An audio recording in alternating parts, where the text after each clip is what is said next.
Elon Musk became famous with Tesla, he has always been regarded as some type of genius. A guy with a mind unlike most minds. A guy who can think through problems and probabilities and come out right in the end. And to an extent, people on the spectrum, in my opinion, are superheroes in their own right?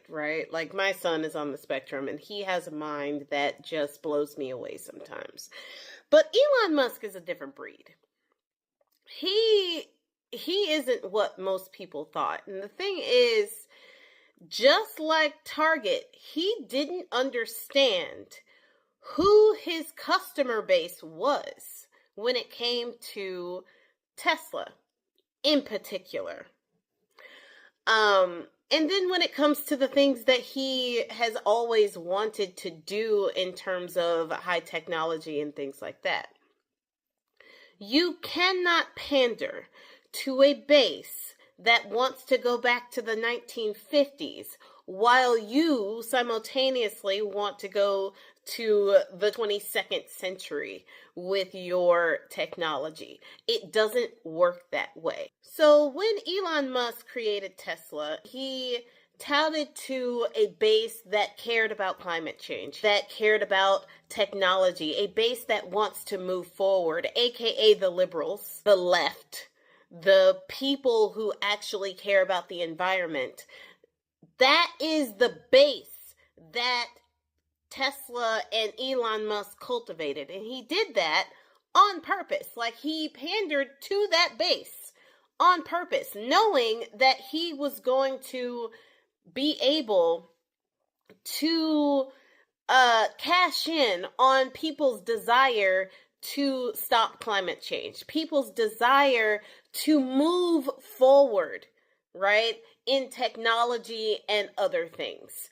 Now, the right, the Republicans, the conservatives have always been against doing anything that helps climate change. They have always been against new technologies, AI, and all of that stuff. They only just found their like for this stuff, Bitcoins and otherwise, even though they have no idea what it is, because of this past election.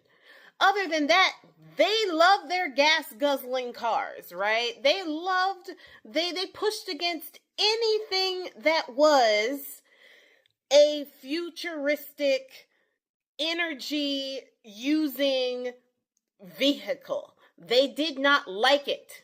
So why in the world that genius mind would alienate the majority of his base for buying Teslas, I have no idea. But he did, and this is what's happening. There is a growing protest movement around the country. Demonstrators in all 50 states full of energy, pointed signs, trying to hit billionaire unelected co-president Elon Musk where it hurts: the value of his car company's stock.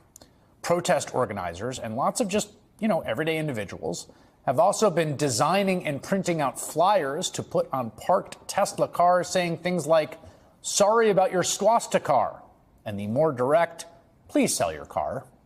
It seems like a movement that's definitely gaining momentum. There's online websites that are organizing these protests. They seem to be growing weekend to weekend.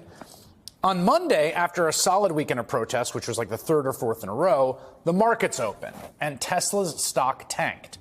Tesla stocks have gone down substantially, and his net worth has gone down by up to $148 billion with a B dollars. And somehow he's still the richest person in the world. That's saying something. His net worth went down $29 billion in one day. Imagine losing $29 billion with a B dollars in one day.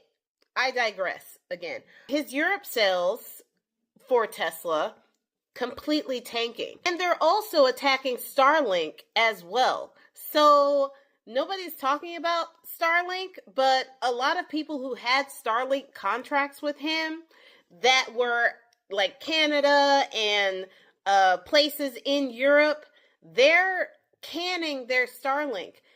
And they're also trying to figure out a way to get Ukraine to switch over. They're in talks for Ukraine to switch over to a French country that can do the same thing that Starlink does. All the Twitter wars and things that Elon Musk was having with the EU, who is trying to help Ukraine, saying that Starlink can't be replaced, it can. And they are working on it. So how much of a genius is this dude anyway?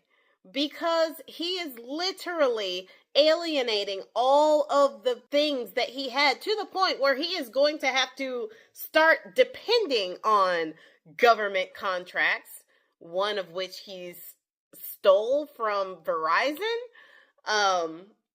But he's going to have to start depending on government contracts in order to stay afloat, in order to stay the richest person in the world. And he's up here just like, this is fine. I mean, you have to admire his confidence, if nothing else. But I will say this, keep it up. Obviously, he is hurting because of these protests. He is hurting because people are selling their Teslas.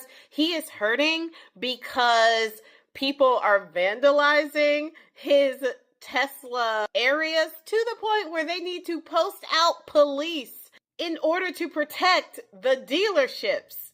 I am not advocating for vandalizing the Tesla dealerships, but keep up the good work, everybody, because Donald Trump is now having to bail him out by making the White House lawn a showroom and buying a Tesla on camera to encourage his other rich buddies to help out Tesla. Today, Donald Trump offered Musk a government bailout of sorts.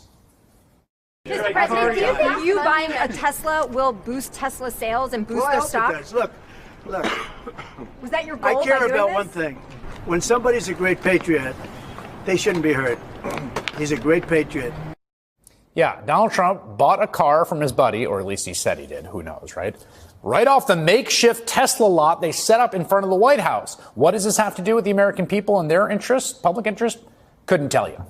When Trump was asked what to do about the people targeting Tesla cars in dealerships, here's what happened. Some say they should be labeled domestic terrorists. I will do that. I'll do it. I'm going to stop them. We catch anybody doing it because they're harming a great American company. Now, if everything was fine, why does Donald Trump have to do that for you? But then they also want to say that these boycotts and protests are illegal? Are they though? Or are people finally waking up and realizing their power? The power of the purse belongs with us, and we're using it. Good job.